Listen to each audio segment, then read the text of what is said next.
Kehidupan awal manusia di bumi dan kisah Nabi Idris. Pembunuhan Qabil dan Habil didasari oleh sifat iri dan hasad. Nabi Adam mendidik dan mengajarkan anaknya dengan ilmu pengetahuan yang dimilikinya.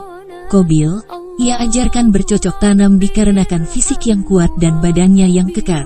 Adapun Habil, dengan kelembutan hatinya ia ajarkan beternak. Ini menunjukkan betapa pentingnya bertahan hidup di muka bumi sehingga Nabi Adam mengajarkan kepada anak-anaknya untuk mahir dalam mencari maisyah kehidupan.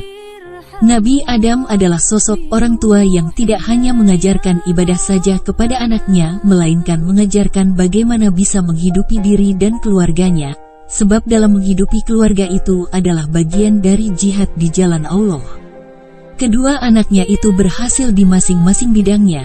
Kemudian dengan keberhasilannya itu, dimintalah berkurban dengan hasil usahanya itu. Qabil berkurban dengan hasil panennya yang begitu melimpah, dan Habil dengan binatang ternaknya yang sehat dan gemuk-gemuk.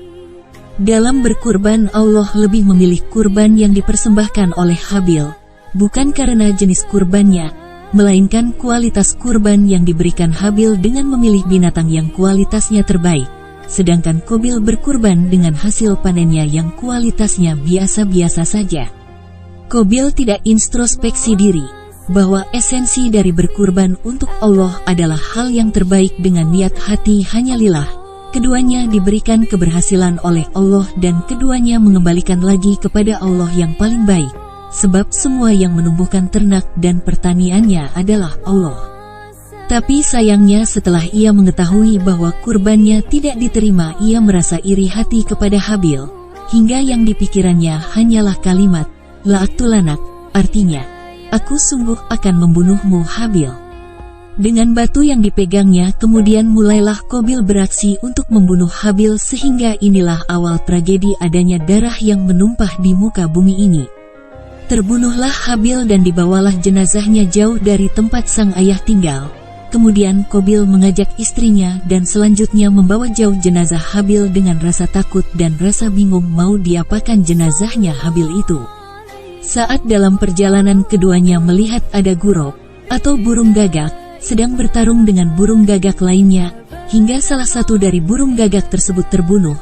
Kemudian gagak itu menggali tanah untuk mengubur gagak yang telah kalah dan mati tersebut. Dari pengamatan burung gagak itulah Qabil berguru tentang menyemayamkan jenazah.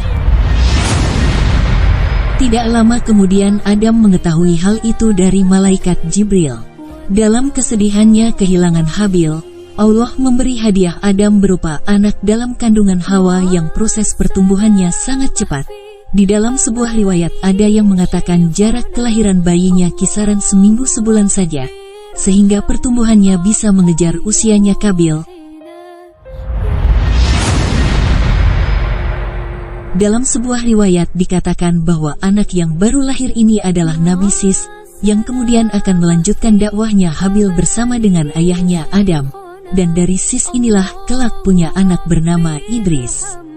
Berlanjut ke kisah Qabil dan istrinya yang pergi ke suatu lembah, mulai berkembang biaklah keturunan-keturunannya. Saking banyaknya keturunan dari Qabil, ada sebagian dari mereka yang terpisah. Ada keturunan Qabil yang tinggal di atas gunung dan ada pula yang tinggal di sebuah lembah, hingga kemudian yang di atas gunung semakin banyak dan di bawah lembah juga semakin banyak. Dalam sebuah riwayat, manusia yang di atas gunung laki-lakinya ganteng namun wanitanya kurang cantik, sedangkan yang di lembah kesebalikannya, perempuannya cantik-cantik dan laki-lakinya tidak ganteng. Disinilah setan mulai masuk berperan kembali dengan dosa-dosa manusia di masa itu. Setan sudah faham tentang situasi manusia dengan pengalamannya yang tidak diragukan lagi saat mengganggu Adam di surga dan Qabil yang membunuh Habil. Setan menjadikan perempuan sebagai umpan.